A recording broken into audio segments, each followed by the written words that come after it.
మీ ఎలాంటి వ్యాపార ప్రకటనలకైనా వెంటనే మా ఛానల్ సంప్రదించండి. అందరికీ నమస్కారం. నేను శిరీష. ప్రస్తుతం మనతో పాటు ఉన్నారు ప్రముఖ జ్యోతిష్య వాచస్పతి బ్రహ్మశ్రీ పోతుకూచి చంద్రమౌళి శాస్త్రి గారు. గురుగారితో మాట్లాడతాం. నమస్కారం గురుగారు. ఓం శ్రీమాత్రే నమః. గురుగారు, ఈ మే మాసంలో తులారాశి వారికి ఎలా ఉండబోతుందంటారు? ఎలాంటి జాగ్రత్తలు తీసుకోవచ్చు అంటారు? ఈ మాసంలో వీరికి గ్రహ గోచరం ఎలా ఉంటుందంటారు? తులారాశి వారికి ఈ మే మాసం మొత్తం కూడా గ్రహస్థితిని సూచించినట్లయితే గనక గ్రహగోచారంలో 5వ స్థానంలో రాహువు, 6వ స్థానంలో శని మరియు కుజుడు. ఈ కుజుడు మే 10వ తేదీ వరకు కూడా 6వ స్థానంలో ఉండి ఉద్యోగ సంబంధిత విషయాలలో ఎన్నో రకాలైనటువంటి మార్పులు, అభివృద్ధి, ఉన్నతమైనటువంటి పదవులు కూడా కొంతమందికి లభించి దాని ద్వారా ఉన్నతమైనటువంటి ఆర్థిక పరిస్థితిలో కూడా చాలా వరకు తేడా వచ్చే అవకాశాలు ఉంటాయి. సరే, దాని తర్వాత మే 10 తర్వాత తులారాశి వారికి 7వ స్థానంలోకి ఈ కుజ భగవానుడు ఎంట్రన్స్ అవుతాడు. తదుపరి ఆల్రెడీ మే 14 వరకు కూడా సూర్యగ్రహము మరియు బుధగ్రహము 2 గ్రహాలు 7మంలో ఉంటాయి. అష్టమమైనటువంటి స్వక్షేత్రంలో శుక్ర భగవానుడు నడుస్తూ మే 15 తర్వాత మిథున రాశిలోకి వెళ్ళిపోతాడు. ఆయన మిథున రాశిలో మే 15 నుంచి శుక్రుడు 9వ స్థానం భాగ్యస్థానంలో విశేషంగా ఆల్రెడీ అక్కడ ఉన్నటువంటి ధనకారకుడైనటువంటి గురుడితో కలిసి ఉండటం చాలా చాలా విశేష ఫలప్రదాయకము. లాభంలో కేతువు. ఈ విధంగా గ్రహస్థితుల్లో తులారాశి వారికి చాలా అత్యంత అనుకూలమైనటువంటి పరిస్థితులు ఈ యొక్క మే మాసంలో కనిపిస్తున్నాయని చెప్పుకోవాలి. గురుగారు, మరి విద్యార్థులకు ఎలా ఉంటుందంటారు ఈ మాసం? మా విద్యార్థులు శ్రద్ధ పెడితే కానీ వారు అనుకున్నటువంటి గోల్స్ రీచ్ అయ్యే పరిస్థితి ఉండదు. అంటే కొంతమందికి ఇప్పుడు ఎగ్జామ్స్ జరిగే టైం, అంటే కొంతమంది ఇంటర్మీడియట్ వాళ్ళకి అయిపోతాయి, 10th వాళ్ళకి అయిపోయి ఉంటాయి, కానీ డిగ్రీ రాసే వాళ్ళకి కానీ లేకపోతే ఉన్నతమైనటువంటి చదువుల కోసము కొంతమంది ఎగ్జామ్స్ సమయంతో పని లేకుండా రాస్తూ ఉంటారు. వారు శ్రద్ధ పెట్టాలి. ధనం మీద వ్యామోహం కానీ లేదా వివాహం మీద ఏదైనా మోజు కానీ, కుటుంబ వ్యవహారాల యందు, కుటుంబంలో జరిగేటటువంటి కొన్ని సమస్యల యందు వీరు ప్రోద్బలం చూపించిన, అవసరం లేనటువంటి వాటి యందు వీరు మాట్లాడిన, వారికి ఉన్నటువంటి జ్ఞానశక్తి, వారు ఏర్పాటు చేసుకున్నటువంటి చదువు యందు కొన్ని ప్రణాళికలు పక్కకి తప్పిపోయి చదువులో ఆటంకాలు కలగడానికి అవకాశాలు ఉన్నాయి. మనకి ముఖ్యంగా ఈ శని ప్లస్ కుజుడు ఈ ఇరువురు మే 10 వరకు ఉండటం ద్వారా చదువు విషయంలో మాత్రము వీరికి అంత అనుకూలమైనటువంటి పరిస్థితి మాత్రము విద్యార్థులకి కనపడట్లేదు. మామూలుగా గోచార సూత్రాలను అన్వయిస్తే కుజుడు శని అక్కడ ఉండడం ద్వారా ఉన్నతమైనటువంటి అభివృద్ధి అని మాత్రము చెప్పుకుంటారు. వారి దృష్టుల రీత్యా మాత్రము చదువు విషయంలో చాలా చాలా ఇబ్బందులు, ఆటంకాలు జరగడానికి ఎక్కువ అవకాశాలు ఉన్నాయమ్మా. మరి ఉద్యోగస్తులో ఉన్న వారికి ఎలా ఉంటుంది? ఎవరికైనా ఉద్యోగం ట్రై చేస్తూ ఉంటారు కదా కొత్తగా నిరుద్యోగులని, వారి పరిస్థితి కూడా ఏంటంటారు? అమ్మ, ఉద్యోగకారకుడైనటువంటి సూర్య భగవానుడు ఈ రాశి వారికి లాభస్థానాధిపతి ఉండటం చాలా విశేషం. కానీ ఆయనే వేధకుడై సూర్య భగవానుడి యొక్క గోచార స్థితి అసలు బాగోలేదు.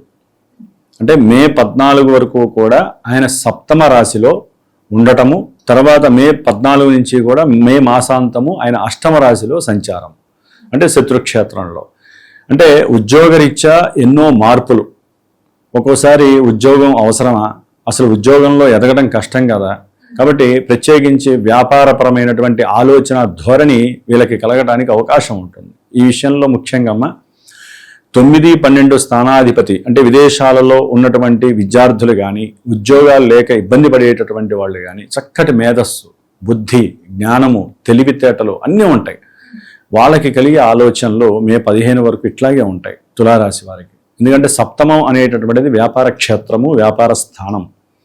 మరి ఆ స్థానంలో లాభాధిపతి అట్లాగే బుధుడు, వ్యాపారకారకుడైనటువంటి బుధుడు ఈ విధంగా ఉండటం ద్వారా వ్యాపారపరమైనటువంటి ఆలోచనలకు దారితీయటం, అసలు చదువు యందు వారికి అసలు ఎందుకు చదువుకున్నామా, చదువుకి తగ్గ సరైనటువంటి ఉద్యోగాలు లేక ఎందుకు ఈ చదువు అంతా, అదే ఈ చదువుని మనం వ్యాపార రంగంలో ప్రవేశపెట్టి మనమే 10 మందికి ఉద్యోగాలు ఇచ్చే లెవెల్కి ఎదగచ్చు కదా అనేటటువంటి ఆలోచన ధోరణి ఈ రవి బుజులు 7లో ఉండటం వలన చాలా అనుకూలంగా కలగడానికి అవకాశం ఉంటుందమ్మా.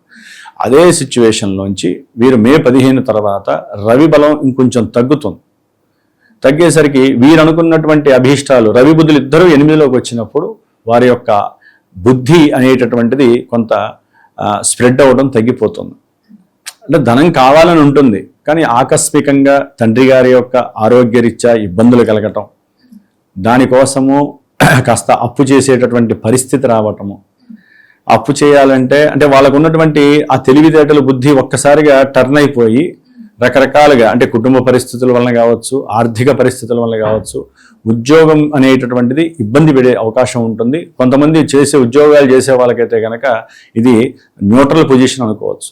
ఉద్యోగాలు పోవటము, ఉద్యోగాల్లో రావాల్సినటువంటి డబ్బులు రాకపోవటము, అరే నేను ఇంత కష్టపడి ఇంత చక్కగా చదువుకొని మీకు ఇంత సహాయం చేసి నేను ఎంతో అనుకున్నాను కానీ నాకు ఇంత రావట్లేదని చెప్పి వాళ్ళ ఉన్నతమైనటువంటి అధికారులు ఉంటారు, వాళ్ళతో మాట్లాడితే అది కాస్త రిఫ్లెక్ట్ వచ్చి వీళ్ళకి అవమానం కలిగేటటువంటి పరిస్థితి ఉద్యోగాల్లో చాలామందికి. దానివల్ల వీళ్ళంతటా వీళ్ళే స్వయంగా రిజైన్ చేసేసి నా సొంత ప్రయత్నంతో నాకున్న టాలెంట్తో నేను ముందుకు వెళ్తాను, ఇంకో ఉద్యోగం వెతుక్కుంటే అవసరమైతే, అంతేగాని మీ దగ్గర పనిచేయాల్సిన అవసరం లేదనేటటువంటి రకరకాల విపరీతమైనటువంటి వాగ్ధోరణలు కావచ్చు, ఆలోచనలు కావచ్చు, ఇష్టాలని వాళ్ళు కుజించుకొని అంటే ఇష్టాలని అదుపు పెట్టుకొని వాళ్ళు నీ చేయాల్సిన పని నేను చేస్తా, నీ కింద నేను సబార్డినేట్గా ఉండాల్సిన అవసరం లేదు అని ఉద్యోగస్తుల్లో ఇట్లా విపరీతమైనటువంటి ఆలోచనలు చాలా వచ్చే అవకాశాలు ఉంటాయమ్మా. దాని ద్వారా ఆర్థికపరమైనటువంటి ధన నష్టము, అంతకుముందు మరి విదేశాలకు వెళ్ళటానికి చేసినటువంటి అప్పుల నిమిత్తమై కొంచెం ఇబ్బందులు పడటము తప్పకుండా జరిగే అవకాశము ఈ మే మాసంలో తులారాశి వారికి అధిక భాగంలో ఉంది. మరి గురుగారు ఇప్పటి వరకు వీళ్ళకి వ్యాపారం పెట్టే ఆలోచన వస్తుంది అని ఒక మాట అన్నారు కదా, మరి ఈ తులారాశి వారు ఎవరైనా వ్యాపారం పెడదామని ఆలోచన ఉన్నవారు పెట్టొచ్చు అంటారా? కలిసి వస్తుందా ఈ మాసం? అమ్మా, వ్యాపార గ్రహం అనుకూలంగానే ఉంటుంది మే 14 నుంచి. ఆలోచన రావటం మే 14 వరకు. ఆలోచనలో ధనాన్ని ఎక్కడో ఒకరు అప్పు చేసైనా సరే, కష్టపడైనా సరే నేను ఏదో రకంగా వ్యాపారాన్ని చెయ్యాలి అని ఇంకొంచెం ముందుకు వెళ్ళి స్వయం సిద్ధితో ముందుకు వెళ్ళడానికి అవకాశాలు, బుద్ధి బాగా పనిచేస్తుంది. కానీ ఇదే టైంలో వ్యాపార క్షేత్రమైనటువంటి 7వ భావంలో 7వ స్థానంలో కుజ భగవానుడు ఎంట్రన్స్ అవుతాడు. ఇప్పటి వరకు శనితో ఉండి ఎన్ని రకాల ఉద్యోగాల్లో ఎంతమంది ఫెయిల్ అయ్యారో నాకు తెలుసమ్మా. అంటే మనం అనుకుంటాం ఉద్యోగ స్థానంలో శని కుజులు ఉన్నారు, అసలు వీళ్ళకి బ్రహ్మాండంగా ఉంటుందని. ఆ విధంగా ఉండాల్సిన అవసరం లేదమ్మా. ఎందుకంటే జన్మజాతకం ప్రధానం కదమ్మా. జన్మరాశి కొంతవరకు మానసికంగా కలిగేటటువంటి వేదనలని, విచారాలతో పాటుగా ఆనందాలని కూడా కలుగు చేస్తుంది. కొంతమందికి ఉద్యోగాలు వచ్చి ఉండొచ్చు, ఎందుకని శని కుజులు అక్కడ ఉన్నంత మాత్రాన రాదమ్మా. వాళ్ళు ప్రయత్నాలు చేసి ఉండొచ్చు, ఉద్యోగ ప్రయత్నాలు చేసి ఉండొచ్చు, కష్టపడి ఉండొచ్చు, తెలివితేటలు ఉపయోగపడి ఉండొచ్చు, అన్నీ చేసి ఉండొచ్చు. కానీ జన్మజాతకంలో వాళ్ళ date of birth, time, place ఉంటాయి కదా, ఆ పుట్టినప్పుడు ఉన్నటువంటి గ్రహస్థితి దాన్ని అనుసరించి దశలు, అంతర్దశలు గనక సరిగ్గా యోగించకపోతే వాళ్ళకి గోచార సూత్రాలు అన్వయించవు. ఇదే శని కుజులు జాతకంలో ఏదో రకమైనగా ఇంకేదన్నా గృహపరమైనటువంటి లేకపోతే సంతానపరమైనటువంటి సమస్యల్ని కనుక వివాహపరమైనటువంటి ఏదైనా అలాంటి ప్రతిబంధకాలను సూచించింది అనుకోండి, ఇక్కడ అవన్నీ ఎలా ఉంటాయంటే వీళ్ళకి ఉద్యోగాల్లో ఎతక్కపోవటము, ఉద్యోగాల్లో దూరం నుంచి అంటే వేరే విదేశాల నుంచి ఇక్కడికి వచ్చేయటము, జన్మభూమికి వచ్చేయటము, ఇలాంటివి ఎన్నో జరుగుతాయి. ఇప్పుడు వివాహపరంగా చూసుకుంటేనమ్మా ఈ కుజుడు సప్తమంలోకి వస్తాడు. మీరు వ్యాపారం అని అడిగారు కదా, వ్యాపార భావంలో కుజుడు మే 10 తర్వాత వచ్చినప్పుడు దయచేసి తులారాశి వారు వ్యాపార ఆలోచనలు 45 రోజులు చేయటం అనివార్యం. ఎందుకంటే కుజుడు వీరి రాశిని చూడటం ద్వారా సొంత క్షేత్రంలో బలంగా ఉండి వీరికి ఉన్నటువంటి ధైర్యము ఎక్కువగా ఉంటుంది. ఎందుకంటే వ్యాపార స్థానంలో ఆయన ఉండి అప్పుకి శత్రు రోగ రుణకారకుడు కూడా కుజుడు. యాక్చువల్లీ వాళ్ళందరూ వృద్ధి చెందుతారు. అట్లాగే ఆర్థికంగా వ్యాపారంలో కనుక పెట్టారంటే ధన నష్టం. వీళ్ళేదో ఊహించుకుంటారు, మేము ఆ వ్యాపారం పెడితే బాగా డెవలప్ అవుతాము, అది చేస్తాము, మేమే నలుగురికి జాబులు ఇవ్వచ్చని. కానీ నష్టపోయే అవకాశం ఉంది. ముఖ్యంగా వివాహపరంగా తులారాశి వారికి సప్తమంలో కుజుడు వచ్చాడు అంటే మనకు జాతకాలలో కుజుడు పలానా ప్లేసుల్లో ఉంటే కుజదోషం అంటారు కదా, ఈ చంద్రుడి నుంచి గోచారంలో కుజదోషం అన్వయించబడుతోంది తులారాశి వారికి. కాబట్టి వివాహ ప్రయత్నాలలో ఎన్నో ఆటంకాలు, ఇబ్బందులు వస్తాయి. అందుకనేనమ్మా జన్మజాతకాలలో ఎవరికైనా కుజదోషాలు ఉన్నా, సర్పదోషాలు అంటే రాహుకేతువులు, ఇప్పుడు తులారాశి వారికి రాహు 5వ స్థానంలో ఉండి కేతువు 11వ స్థానంలో ఉన్నాడు. అంటే ఎవరైనా ఇష్టపడినటువంటి వాళ్ళకి కానీ లేకపోతే ప్రేమపూరితమైనటువంటి వివాహం చేసుకోవాలనుకున్న వాళ్ళకి రాహుకేతువులు ఇక్కడ ఉండటం అనేటటువంటిది జాతకంలో అనుకూలిస్తే ఓకే, కానీ లేకపోతే ఎన్నో సమస్యలు, గొడవలు, కోర్టు కేసులు అయ్యే అవకాశం ఉంటుంది. అందుకనే జన్మజాతకాలలో కానీ ఇప్పుడు కానీ కుజదోషాలు, సర్పదోషాలు, స్త్రీ దోషాలు, శుక్రదోషాలు అంటారు. ఇవి ఉన్నా కూడా అట్లాగే పితృదోషాలు అని ఉంటాయి. ఇప్పుడు యాక్చువల్లీ పితృదోషం నడుస్తున్నట్టు లెక్క. ఏది సూర్యుడు సరిగ్గా లేకపోతే గోచారంలో, జన్మజాతకంలో సూర్యుడు సరిగ్గా లేకపోయినా పితృదోషాలు అన్వయిస్తాయి.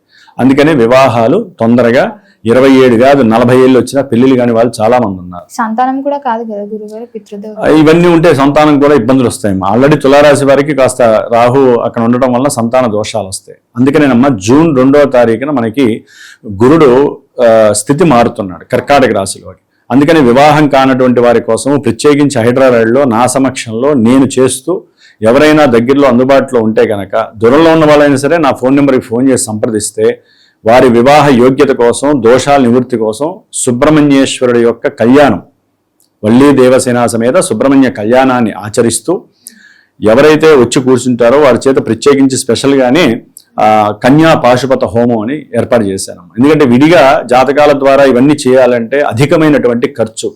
అదే నా పీఠం తరపున సామూహికంగా ఓ 10 మంది కూర్చొని చేసుకున్నారనుకోండి, చక్కగా ఆ ఫలితం వస్తుంది. ఎందుకంటే గురుడు మారటము, వీరు ఆ విధంగా చేయటం, సప్తమంలో కుజుడు, ఈ విధమైనటువంటి దోషాలని హరించే శక్తి సుబ్రహ్మణ్యేశ్వరుడికి ఉంది, రుద్రుడికి ఉంది.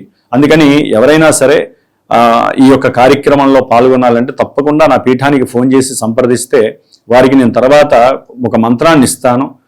దానికి సంబంధించినటువంటి మంత్రాన్ని 48 రోజులు ఈ యొక్క రక్ష ఏదైతే హోమం చేసుకుంటారో ఆ రక్షను వారు ధరిస్తూ ఆ మంత్రాన్ని గనక ఇన్నిసార్లు నేను చెప్తాను, ఆ మంత్రాన్ని గనక వాళ్ళు చేసుకున్నట్లయితే తప్పకుండా వివాహం అవుతుంది. జాతకంలో ఉన్న దోషాలకి చెక్ పెట్టడానికి ఇది ఒక మహత్తరమైనటువంటి చిన్న సలహా, సూచన. అట్లాగే అమ్మ సంతానపరంగా అయితే కనుక కొంచెం జాగ్రత్త వహించాలి. వ్యాపారపరంగా ఎన్నో కోర్టు సమస్యలు అవి కూడా ఉండే అవకాశం ఉంటుంది తులారాశి వారికి. కొంతమంది వివాహపరంగా ద్వితీయ కళ్యాణం చేసుకోవాలి అంటే భార్య గతించిన, లేకపోతే కొంతమంది ఎడబాటు అయిపోతుంది, వివాహాలు అయిపోయి లేనిపోని అసందర్భమైనటువంటి మాటలు మాట్లాడుకొని ఎడబాటు చేసి, బంధువులు రావాలి కావచ్చు, లేకపోతే ధనపరమైనటువంటి విషయాలు కావచ్చు, లేకపోతే ఎవరికి వాళ్ళకి స్వేచ్ఛ స్వాతంత్రాలు కావాలి కదా, లేకపోతే ఈగో ఫీలింగ్స్, అహంకారాల వలన విడిపోయిన వాళ్ళు చాలామంది ఉంటారు. వాళ్ళు రెండో పెళ్లి చేసుకోవాలనే కోరికతో ఉంటారు కదా. ఇది ఒక రకంగా సరైనటువంటి సమయంగా భావించాలి. ఎందుకంటే వివాహకారకుడు శుక్రుడు ప్లస్ గురుడు ఇరువురు కలిసి ఉండటం ద్వారా ద్వితీయ వివాహానికి ఇది ఒక యోగ కాలం అని తులారాశి వారికి చెప్పుకోవాలి. ఇద్దరు దృష్టి కూడా దాని మీద పడుతుంది కాబట్టి ఆ ప్రయత్నాలు చేసుకోవచ్చు. ఒకవేళ అలాంటి వాళ్ళు కూడా ద్వితీయ కళ్యాణం లేట్ అవుతోంది, జరగట్లేదు అనుకొని, మరి వివాహమే కదమ్మా మెయిన్ సృష్టికి మూలము, వాళ్ళు కూడా ఇలాంటి కార్యక్రమంలో పాల్గొని సూక్ష్మంగా చక్కగా చేసుకొని ఆ యొక్క భస్మం పెట్టుకుంటే మటుకు కంపల్సరీ ఆ యోగం అయితే పడుతుందమ్మా వాళ్ళకి. మరి గురుగారు ఈ మాసం మొత్తం అన్ని రంగాల వారికి, తులారాశిలో ఉన్న వారికి ఏ దైవాన్ని పూజిస్తే కలిసి వస్తుందంటే? ముఖ్యంగా ఈ యొక్క తులారాశి వారు సుబ్రహ్మణ్య ఆరాధన చేసుకుంటూ ఆదిత్య హృదయం చదువుకొని సూర్యుడికి కుజుడికి ఈ ఇరువురికి కూడా జపతపాదులు చేసుకోవటము, లేదా వారైనా సరే సూర్యుడికి సంబంధించిన కుజుడికి సంబంధించిన స్తోత్రం ఉంటుంది, ఆ స్తోత్రాన్ని చదువుకోవడం ద్వారా చాలా వరకు వీరికి అనుకూలమైనటువంటి పరిస్థితులు ప్రతికూలంగా రాకుండా ఉండటానికి వీరంతటా వీరు కొంత స్వయం కృషి చేసుకోవడం చాలా విశేషం అమ్మా. గురుగారు మొత్తం మీద మే మాసంలో తులారాశి వారికి ఎలా ఉంది, ఎలాంటి జాగ్రత్తలు తీసుకోవాలో తెలియజేసినందుకు ధన్యవాదాలు. శుభమస్తు.